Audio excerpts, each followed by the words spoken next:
Over all Pakistan کی 7ویں لیکن پاکستان کی پہلی ڈیجیٹل مردم شماری کے نتائج فائنلی ناظرہ نے ریلیز کر دیے ہیں۔ کچھ نتائج بہت مزے کے ہیں، ان پہ ذرا تفصیل سے نظر ڈالنا ضروری ہے۔ آئیں شروع کرتے ہیں۔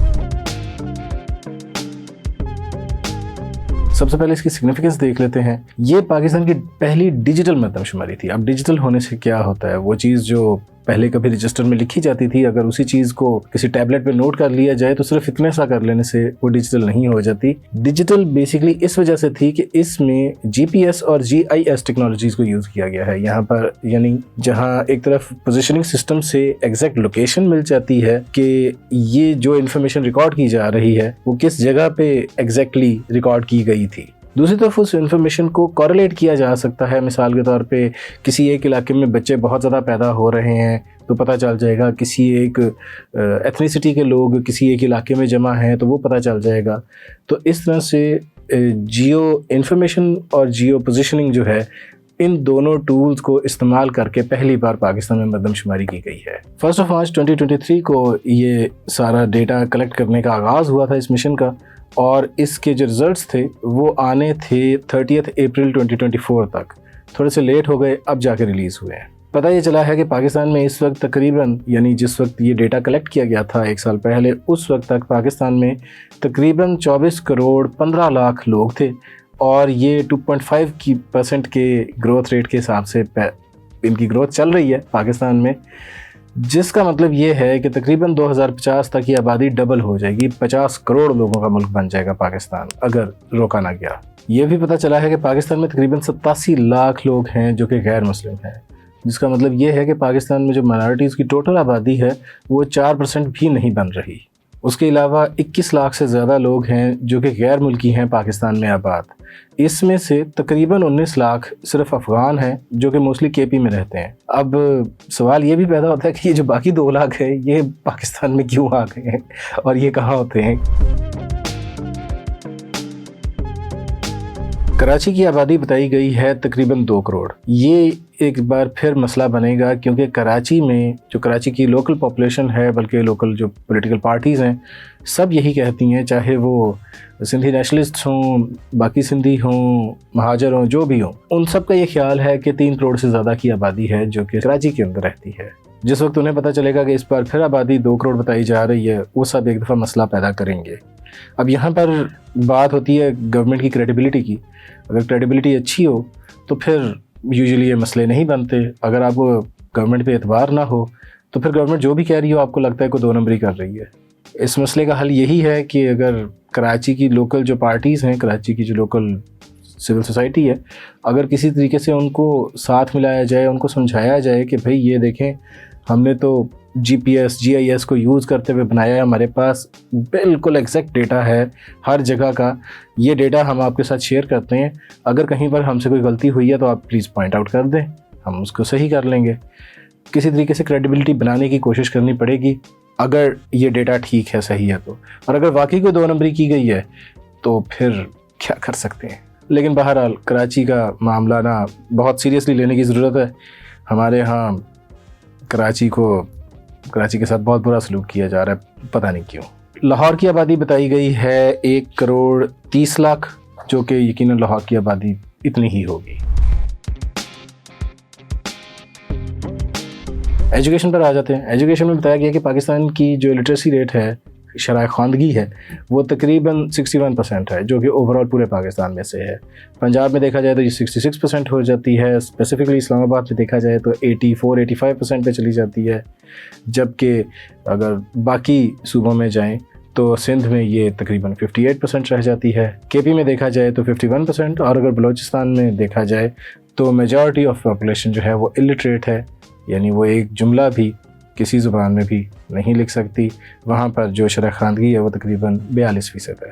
اور ابھی ہم یہ جو باتیں کر رہے ہیں اس میں صرف ہم بیسک لٹریسی جو ہے اس کی بات کر رہے ہیں، ہم کوالٹی آف ایجوکیشن کی بات نہیں کر رہے کہ ہم کوئی اچھے سائنٹسٹ نہیں پیدا کر رہے، کوئی اچھے مصنف نہیں پیدا کر رہے، رائٹرز، پوئٹس، ہمارے پاس اسکالرز نہیں ہیں، تھنکرز نہیں ہیں۔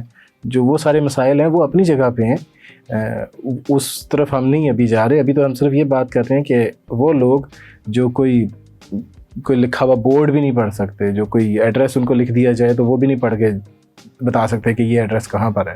حالات یہ ہیں کہ پاکستان میں 5 سے 16 سال کی عمر کے بچے, یعنی جو اسکول گوئنگ ایج ہے, ان بچوں میں تقریباً 2.5 کروڑ سے زیادہ بچے, 2 کروڑ 53 لاکھ سے زیادہ بچے ایسے ہیں جو کہ اسکول نہیں جاتے, اسکول گوئنگ ایج کے ہیں, اسکول نہیں جاتے. یعنی یہ پورے آسٹریلیا کی ٹوٹل آبادی ہے تقریباً.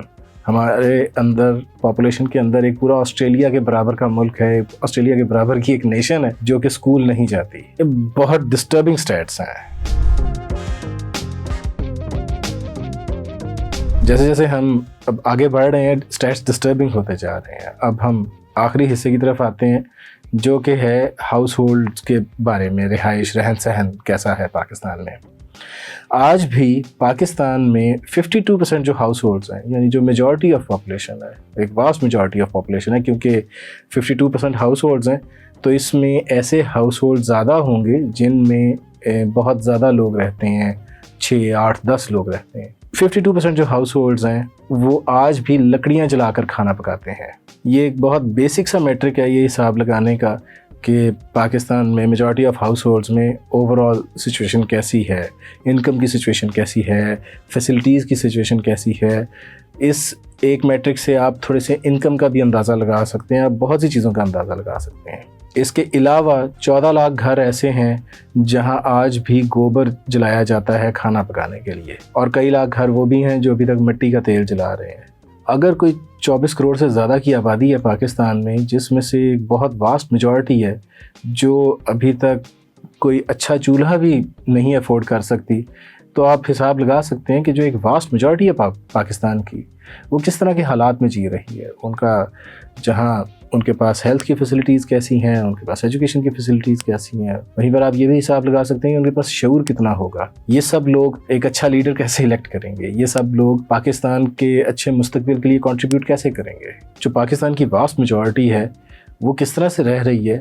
یہ جو KLI والے لوگ ہیں, کراچی, لاہور, اسلام آباد والے, شاید آپ بھی, میں بھی ہوں انہی میں, ہم ٹھیک سے یہ امیجن نہیں کر پاتے. اور اگر ہم نے پورے پاکستان کو ترقی دینی ہے, ہم چاہتے ہیں کہ پاکستان کی قسمت بدلے, تو ان لوگوں کو, ان لوگوں کے لائف سٹائل کو, ان لوگوں کے اسٹیٹس آف لیونگ کو ایلیویٹ کرنا بہت ضروری ہے. لیکن سیڈلی ابھی تک ہماری نہ تو حکومت کا زیادہ اس چیز پر فوکس ہے کہ ان لوگوں کی زندگی کیسے بدلی جائے, بلکہ ہم خود بھی, یعنی جو پڑھا لکھا طبقہ ہے, میں اور آپ, ہم بھی کوئی بہت زیادہ ان کے بارے میں پرواہ نہیں کرتے.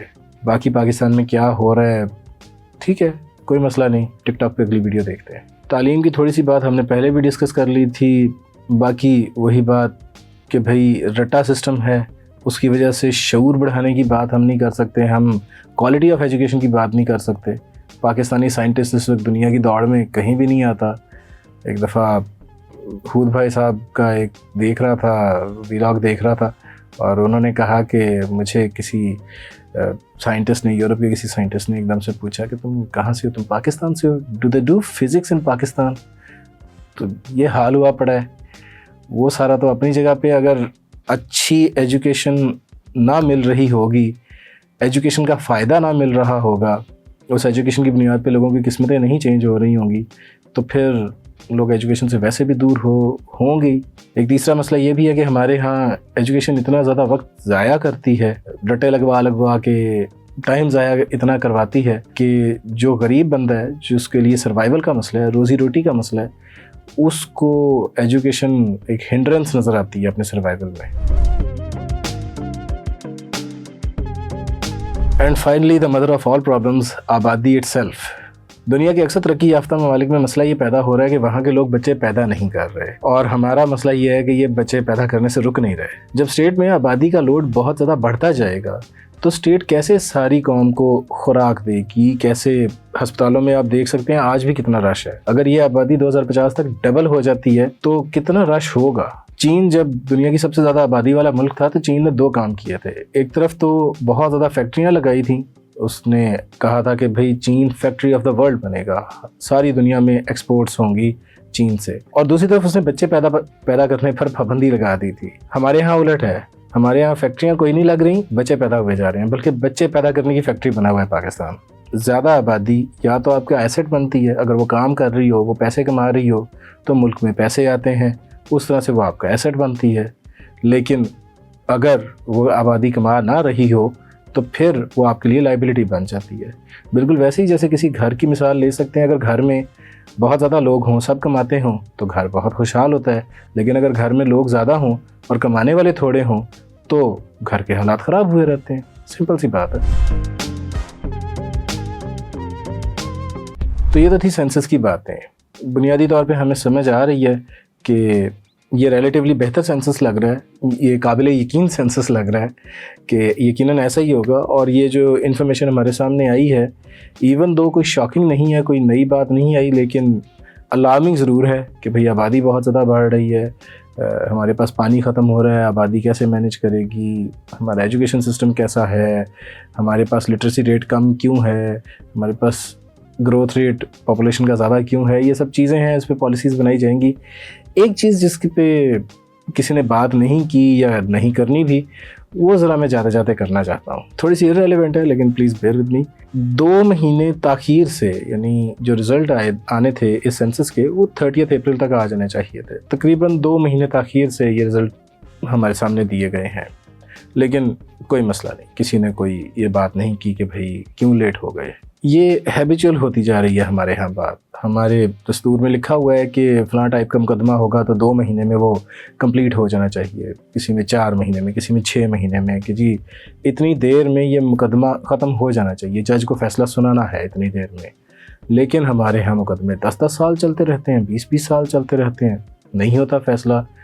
کوئی نہیں پوچھتا کہ بھئی ایسا کیوں ہو رہا ہے. سارے وکلاء، ججز وغیرہ خود کہتے ہیں کہ justice delayed is justice denied, لیکن کوئی مسئلہ نہیں.